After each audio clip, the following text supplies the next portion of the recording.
Good morning, I'm Derek Fildebrand, publisher of the Western Standard, and you're watching a special edition, an extra special edition of the Alberta Report.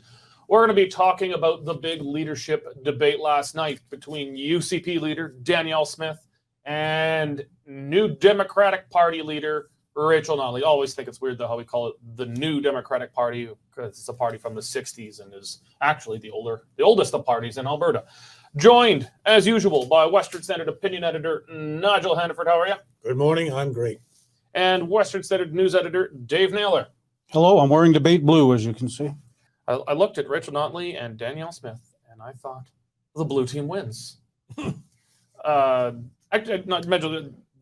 thoughts? I mean, it raised a couple eyebrows. They're both dressed so similarly, both wearing conservative blue.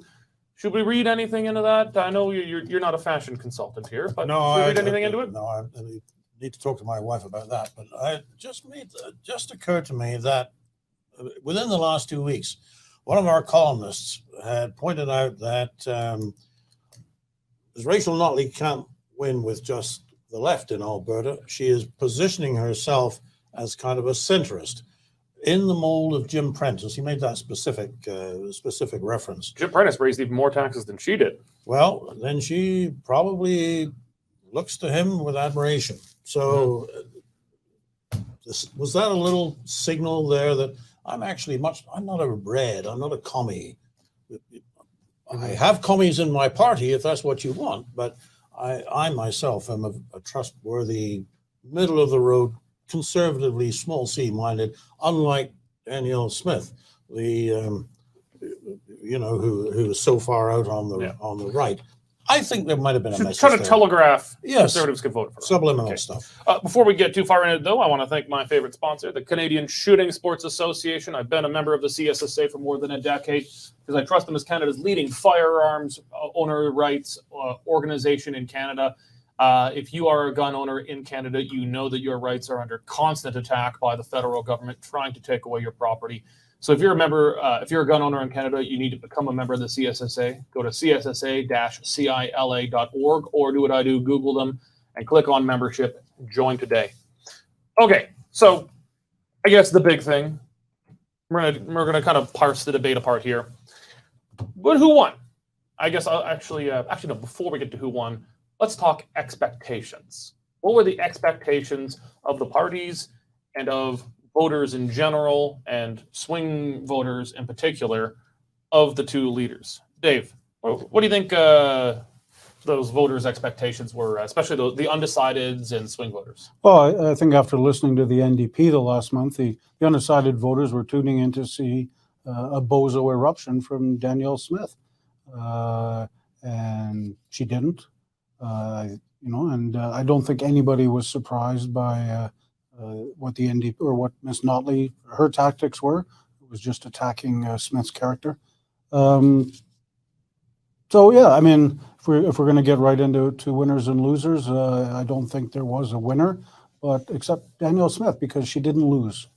She kept her cool. There were no bozo eruptions. I thought her closing speech there, her closing statement was brilliant. The party, if they were smart, would just cut that out and put that on ads on TV and radio for the next couple of weeks. So Danielle Smith won by not losing.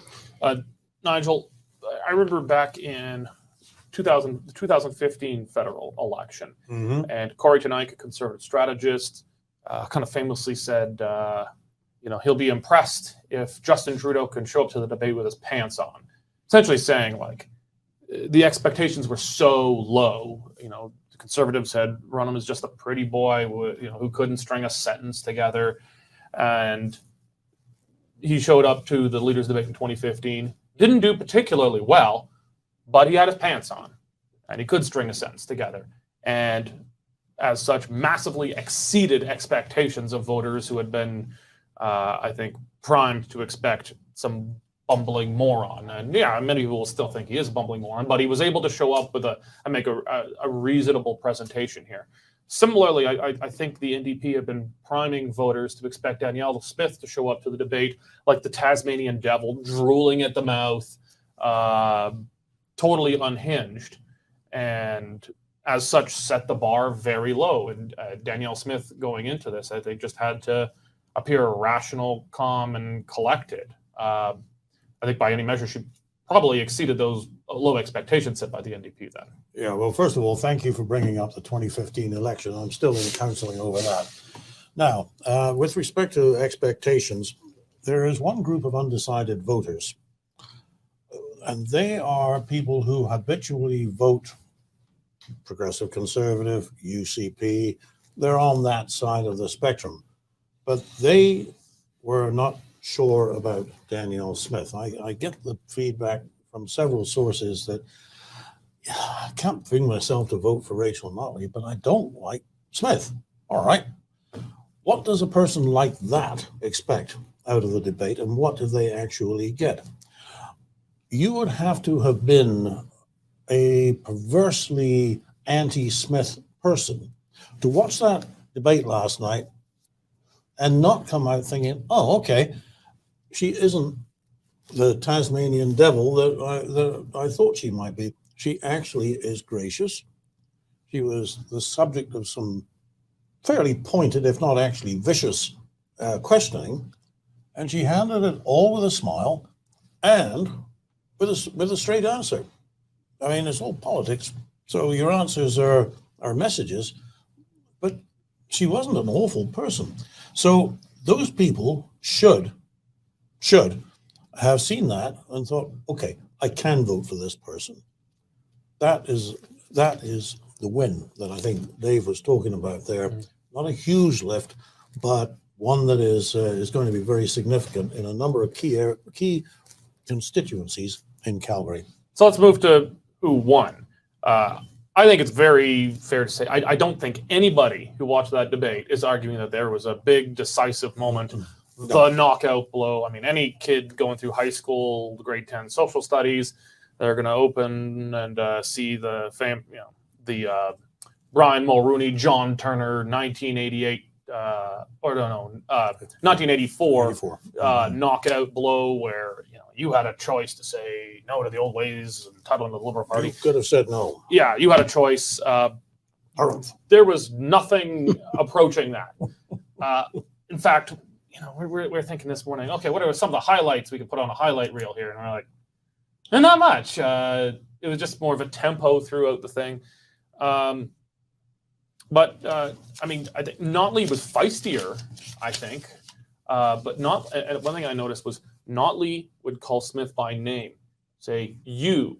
And Danielle Smith, I don't think once even looked at Rachel Notley. I don't think she barely acknowledged she was in the room with her, and she looked at the camera and said, Miss Notley, or the NDP. She never said you and looked at her and engaged with her directly. So, shots fired from both sides, but no knockouts. Nigel, did anyone win, though? Well, it depends which. Yeah, of course, both won according to their supporters, because there wasn't the kind of dramatic torpedo in the middle of the side of the ship and the thing fell over and sank. Nobody tripped over the microphones or the furniture. If you are a Smith fan, Smith won. If you are a Notley fan, well, my word, she stuck it to Smith last night, didn't she? She was giving it. So, but I come back to what Dave said earlier, that Smith didn't lose. She is the premier. She can afford to be magnanimous, gracious, answer the questions, not lose her cool. The only way forward for Notley in that debate was to be aggressive. She was, and to be honest, it didn't work. It didn't look good on her. And let's remember that Notley was given a gift. The ethics commissioner report the same morning that came out that found Premier Smith had violated the Conflict of Interest Act by asking some legal advice from her justice minister. So that was a gift that was awesome. It's Christmas Day for Rachel Notley. And, she used it, came right out near the top. You broke the law. Nobody can trust you. And, Smith handled it like she should have. She'd already apologized in the morning and said, what's a girl to do if she needs legal advice? Talk to the justice minister. And she handled that well. And, she even said, during the debate last night that she had made a mistake, and she said a couple times, including in her final statement, that she's not perfect. Yeah, a little bit of humility there. Yeah, worked very well humility does work very well. I'm not perfect, but I will do my best, and I think that's all anybody can ask for. Yeah, I mean, I think Smith got the upper hand of it, but definitely didn't, knock Notley down. No big decisive moment, but I think just because it was just the expectations game, and because of that, she won. I think she came across, she smiled, and it didn't look like a pasted-on smile. It was, for the most part, it looked pretty, fairly genuine smile. Pretty genuine, Danielle Smith, actually. Yeah. But she kind of had a happy warrior look about herself. I mean, it was pretty boring stuff. I mean, both of them were just, you could tell, neither of them are catering to their bases right now. It's all about like 15% in the middle, and those people only. They're both bragging about how much money they spend and how much more they grow government. It was very much pleading for those swing voters. But the fact that Danielle Smith came across as reasonable and friendly, yeah, I think she had a default win going into it. If Danielle Smith could could perform reasonably, she had a default win. So Smith got a win by default. For Notley to win, she needed to pull out the chair and come over the ropes and beat the hell out of Smith. She needed to knock her out in order to win. That just didn't happen. And I don't think that Notley's habit of repeating things that are clearly not true or relevant is helping her. Let's be fair. All politicians do that. Well, Notley's doing a lot, but let's be fair. They all do it to an extent. But it's not working because people actually don't believe that Danielle Smith has a secret plan to charge you $100 every time you go to visit the doctor or whatever the number is that the NDP is pitching out there. People just don't believe that. She may have speculated about it when she was on the radio, but as she said, that was then. Well, the people are now. She actually wrote a whole report about it. And it's a report I agree with. I think it's a good policy. Yeah, it's just one that's obviously not going to be very popular with an election, and she's not running on it. But she did more than speculate. She wrote a whole policy paper on it. Yeah. But she's not, as the NDP alleges constantly, going to sell hospitals. No. And she's not going to charge you, or you're not going to have to pay to see a family doctor. And I'm sure Rachel Notley probably in university wrote papers on, all Che sorts Guevara. of good. Yeah, Che Guevara. Rachel Notley is not running on murdering the bourgeoisie, blacks and gays, as Che Guevara did. It's just not what she's running on, because that's not what Albertans are interested in. So I got to ask you a question. As a seasoned debate moderator, how did you think the moderators did last night? I thought, from my impression, they always, and I don't know if it was just me, but they always seem to let Notley have the last word. Yeah. It wasn't the worst I've seen, and I think it's easier when you have a small number. They had 2. 2 is the easiest. Everything after that is company. So some of it was just an easier job having 2. I don't think they were terrible, but you're right. I think you were keeping a rough tally, and Notley was given the last word much more often than Smith was. And that's pretty easy to manage. Okay, this question is to Notley, rebuttal here, rebuttal, and then the next one starts here, and you go back and forth. It's pretty easy to manage that, to let it balance out, and they didn't let that happen. One of the bigger problems, I think, is also just with the way they come up with questioning for these official debates. They're bland. They're on topics that the party's mostly on. Healthcare, spoiler, the NDP and the UCP are almost the same. They just promise to manage the status quo better than the other guy. There's not a lot of differences, which is why when we hosted a UCP leadership debate, we ignored everything they agreed on. We picked questions where we knew they would disagree on. And the debate last night, they said, well, these are the big issues Albertans care about. But yeah, but fine. The party platforms are just different rhetoric on the same issues, but effectively the same policy. Well, so it was not very good. To your point, one of the softball question was, name 2 things that you agree on. That's actually, I liked that one. Did you really? Yeah, although I know it was kind of a poofy thing, but it was probably an unexpected question for the leaders. and it was a chance to show some grace and humility. And on that one, I actually think Notley did better. Notley named 2. Now, the first one was not a policy being put forward by Smith. It was something that her predecessor did, so she was able to praise Jason Kenney. Second one was also something, the Film Tracks credit one, also something that was done under the Kenney government before her. So she actually wasn't praising anything that Smith did. Smith actually mostly took half of her time to thank Notley for supporting her policies and then vaguely talked about some other stuff. I actually think it was a good question because it spoke more to character and grace and humility and not specific policy. I actually thought there was value in it. All right, well, because most of the other questions own, what are you going to do to improve affordability? What are you going to do to make healthcare good? It was at that point that I put down my pen and just watched for a while. So anyway, and at least there were no trombones or sad trombones like the federal conservatives, and no questions like, "Hey, what book are you reading now?" So yeah, I'm with Derek. I like that that one. It should have only been one like that, but it was more of a character question.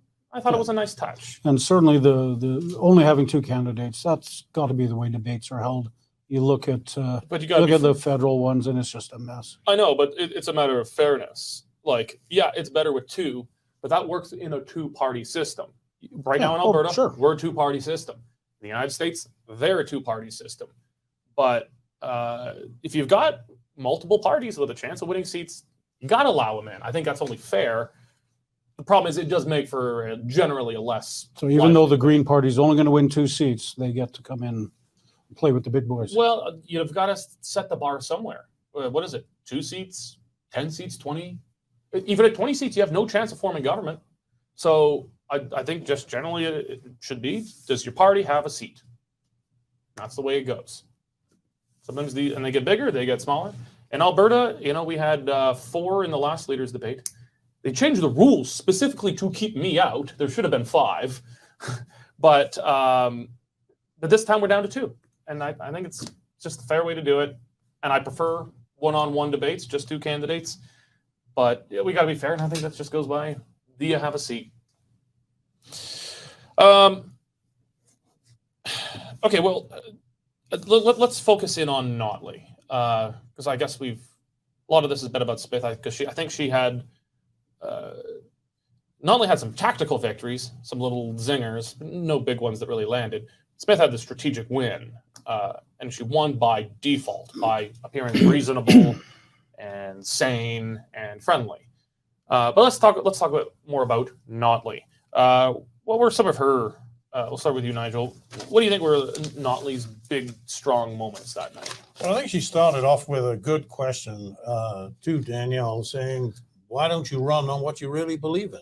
Mm-hmm. That was given the character of the NDP attack on Smith all this time. As you said once you would do this, you said you would sell hospitals and so. Danielle Smith has been for more than 20 years. A public commentator. She has put out a lot of ideas. Some of them she deeply believes in. Some of them she probably put out there to get a discussion going on 7 Some in the water, yeah. But, she has said a lot of things. And there is a consistency in her thought. Like, I remember the early days working with her on the editorial board of the Calgary Herald, the kind of discussions we have there. I hear echoes of that. Not even now. So it was actually a very fair question for Notley to put to Smith. Why don't you run on what you really believe in? The answer, of course, was, well, first of all, is why don't you run on your record, which was a good squelch. Mm-hmm. But other than that, she was just saying, it's here we are. This is the situation we're in now.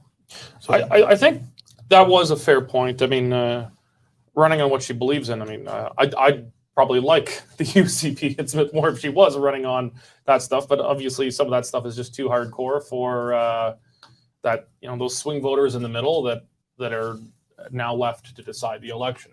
How well do you think Dave Smith answered that question? Because she's struggled with that question for some time now. A lot of her ideas that she ran on in the leadership race she hasn't repudiated necessarily, but she's taken from the shop window and kind of put into the warehouse for now, saying, well, they're there, but they're not up front. And other things from her time previous to politics, for talking, small user fees in healthcare and stuff like that. She's just saying absolutely not going to happen. She is not running as Danielle Smith, the radio host. She's not running as Danielle Smith, the Western Standard host. She's not even running as Danielle Smith, the UCP leadership candidate. She's running as Danielle Smith, premier. How well do you think Smith addressed those questions? I think she did okay. As Nigel said, she's been in the media spotlight for 20 years. Who amongst us hasn't said things 20 years ago that you might look back on and have a bit of a cringe? Oh, we're saying things today. Exactly. We'll be looking back at lunchtime and cringing. But, I think she's come to realize that if she didn't before, that it's not a dictatorship. As a premier, you have to lead for everybody. You have to lead for all your caucus. And stuff you may want as an individual is not going to fly as the premier, because it doesn't have the support of of the population or the caucus. So I think she's come to realize that now, and that's the reason you see the change of views in some cases. I think the exact words were, "These days I work for the people of Alberta. They're my boss." Yeah. Exactly. So it's not about her anymore. It's about the people. I think that was really the first time I've heard her make any kind of response to that. It's that's approaching adequate so far.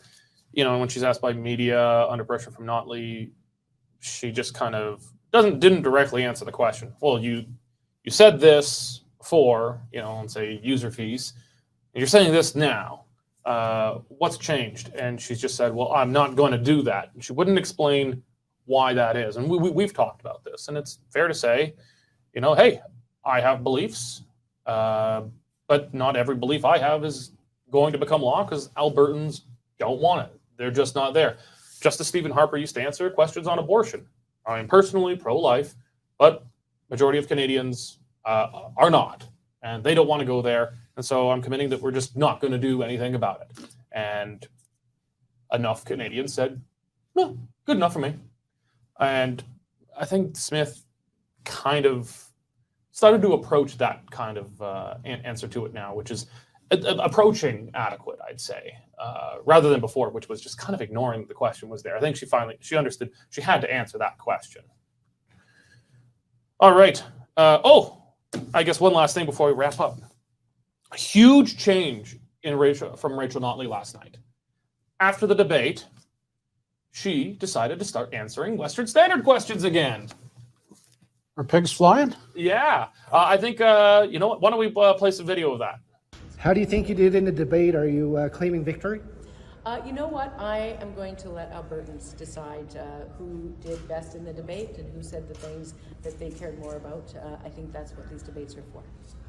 Okay, so Rachel Notley, since the beginning of the campaign, I will answer all of your questions and all of your follow-ups, unless you're from the Western Standard, of course.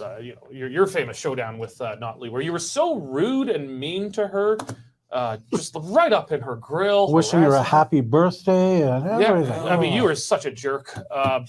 But last night, but these have always happened at NDP kind of curated events where she's surrounded by NDP supporters and a small number of media. Last night, though, there's no NDP supporters there. This is just the debate. She is surrounded by mostly just media. And I perhaps I'll start with you, Nigel.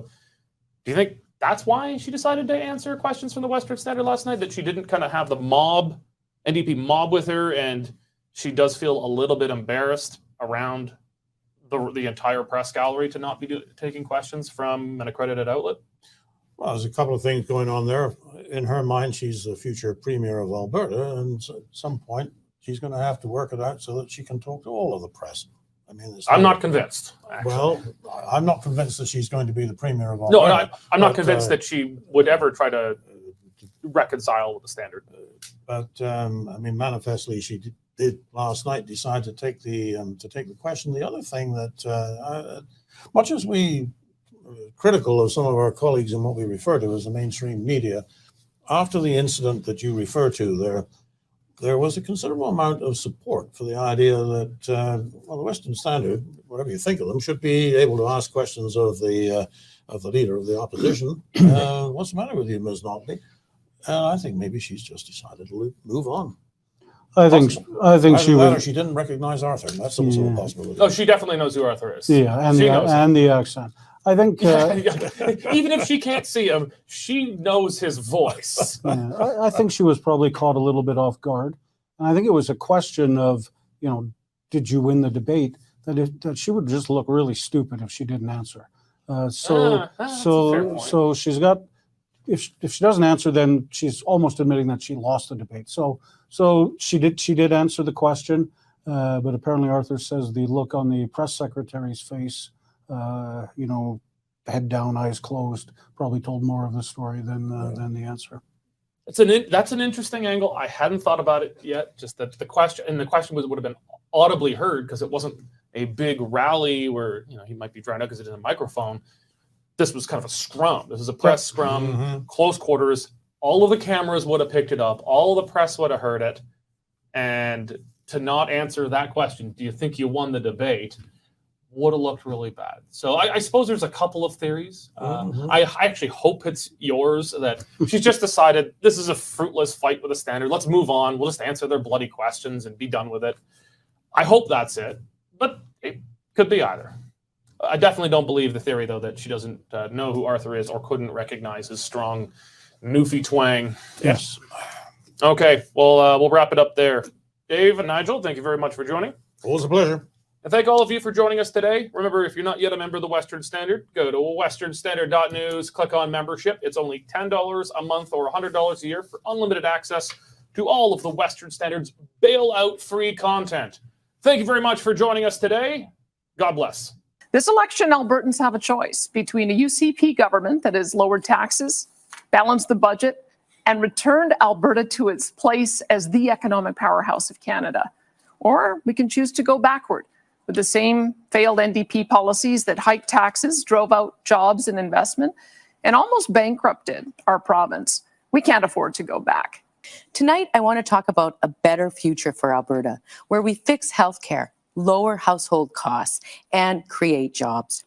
This election is about trust, and it's about leadership. We have to build a power grid based on it being reliable and affordable as opposed to based on ideology. We have a federal government that is propped up by the NDP that has put war on natural gas. Our power grid here is almost 90% natural gas. And yet we have a federal government that wants us to be able to be completely abated on natural gas by 2035. That is the commitment that Ms. Notley has signed on to. A lot of Albertans aren't aware that in the pre-election period, the UCP put a cap on what folks are paying for their electricity just for the last 4 months.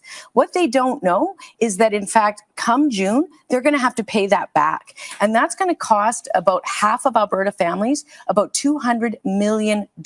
What we know is that there is roughly $16 trillion of international investment floating around out there looking to invest in renewable energy. Well, I know Ms. Notley says she believes in science and she believes in experts, but somehow the experts at the Alberta electric system operator she wants to discredit. But you notice that she didn't disavow the 2035 target for net zero, even though the Saskatchewan NDP did. Saskatchewan NDP voted with Premier Scott Moe saying it is unachievable. If we want to have a realistic plan, a practical plan, we have to fight back against Ottawa. This candidate will not. We have to fight back against Ottawa and make sure that we put a target that's reasonable, realistic, and achievable, and that's carbon neutrality by 2050. You want to fight with Ottawa. You want to fight with the media. You want to fight, frankly, with your former self. It's actually quite exhausting. Here's what I need Albertans to know. I will always stand up for Alberta. I will always stand up for the interests of Albertans. I did that when I was Premier. I made sure we got a pipeline to Tidewater, the first one in 50 years. I did that standing up against the BC government. I did it standing up with a federal government, and that's my record, and that will also be my blueprint. So beyond dollars spent, what are your creative and transformative approaches to restoring confidence in the system for Albertans? And Ms. Smith, we'll let you have the first crack at that question. When I first got elected, I was being told that the AHS system was on the brink of collapse. You had unions saying that we needed to go back to mandates and start masking kids in school. And I said, absolutely not. We are not going back to that. If the problem is AHS, then let's fix AHS. So we talked to doctors and nurses and paramedics on the front line. We listened to them and we implemented their ideas. And guess what? It's working. Hospital wait times are down. EMS response times are down. We've effectively ended red alerts for EMS in both of our major cities.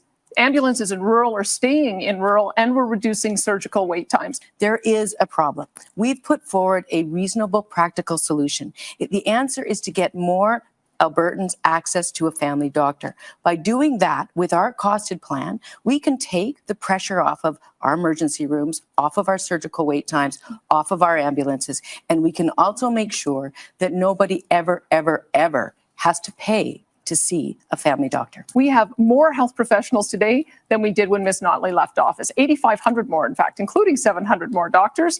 And in April, our plan to recognize credentials is working. We had 1,400 nurses who are now licensed and able to practice in Alberta, more than any time in the previous 3 years. Your numbers around job losses, I think we need to kind of talk a little bit about that, Danielle. Many, many experts have reviewed that, and they've said they're absolutely ridiculous. In fact, at the end of our term, we had, after a very difficult recession, we came out about 45,000 jobs ahead. These kinds of policies end up chasing away investment, and it costs average taxpayers and it costs average citizens the most. Ms. Notley won't agree to that, and it's the reason for that is she wants to increase corporate taxes, which are going to, once again, chase out investment just like it did last time. Alex says, please tell us one specific policy your opponent has put forward that you agree with. And why? Very early on in the UCP mandate, it was under the former Premier Jason Kenney, they introduced the Alberta Indigenous Opportunities Corporation as a means to expand Indigenous participation in our economy. We like it. We're going to expand it. Another one was they expanded funding of the film and TV tax credit. And that was a good idea. It's brought more excitement into our industry. We will absolutely maintain that. I'm very proud of both of the initiatives that Ms. Notley mentioned. The Indigenous Opportunities Corporation has been so successful, I think, in addressing true economic reconciliation. And the film and TV tax credit brought The Last of Us here, which I think all of us feel pretty excited when we watch that on the big screen. We are now going to head to our closing remarks. Each leader will have 90 seconds. I first want to say how much of an honor it's been to be your premier for these last 7 months. I've been overwhelmed by the generosity and kindness of Albertans that I meet every single day. These last 3 years have been difficult for all of us. And now the wildfires are testing our resolve as a people once more. But I know that together we will overcome every challenge we face, whether it's a pandemic, a flood, fire, or economic headwinds. We will take care of one another, and we will move our province forward to a better future. My commitment to each of you, if re-elected, is to serve you with everything I have and to the best of my ability, however imperfect that may be at times. I will continue to focus on growing and diversifying our amazing economy, making life more affordable and our communities safer, and improving healthcare for all Albertans. And I will carefully listen to you and my UCP caucus, because whatever I may have said or thought in the past while I was on talk radio, Albertans are my bosses now, and my oath is to serve you and no one else. I love this province and everything it stands for.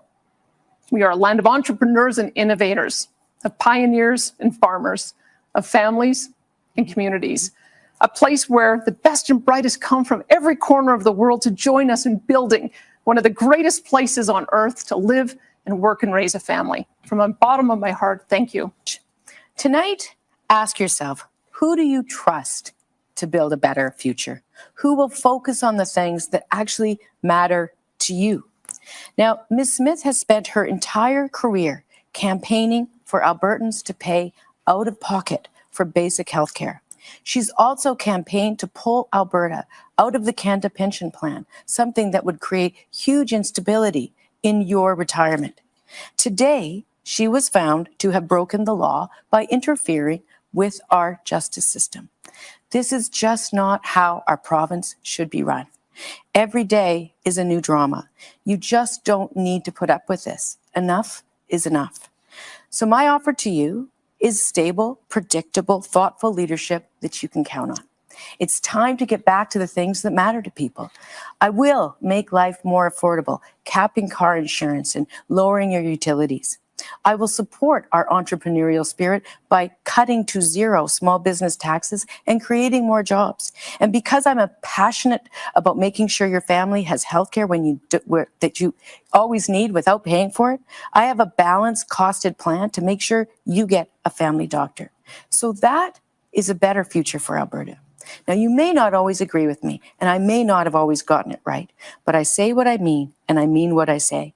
If I am Premier again, I will work daily to earn your trust and to focus on your priorities. Well, between steak on the shirt and the markets being red, I think there's going to be a lot of subtle indicators for someone to have a rare steak tonight.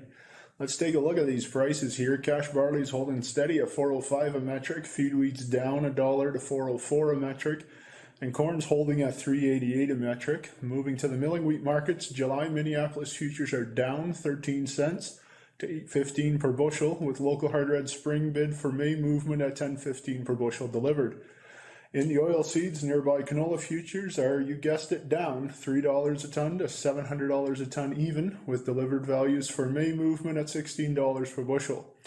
Continuing on to the pulse markets, nearby red lentil prices are trading at 34 cents per pound, and yellow peas are holding at $11.25 per bushel. Finishing up with the cattle markets, June live cattle are actually the only futures months that are down right now. They're down 10 cents. The rest of the futures months are actually green and up at the moment. But June is down 10 cents to $165,500 per hundredweight. For more information on pricing and picked up on farm options, give me a call at 403-394-1711. I'm Mike Van Dyke at Marketplace Commodities, accurate real-time marketing information and pricing options. Canadian Shooting Sports Association. Without the CSSA, our gun rights would have been taken long ago. These guys are on the front lines helping to draft smart and intelligent firearms regulations and legislation in Canada, and more importantly, educating the public about how we keep guns out of the hands of the wrong people. To become a member, it's absolutely worth every penny. You can become a Western Standard member for just $10 a month or $99 a year for unlimited access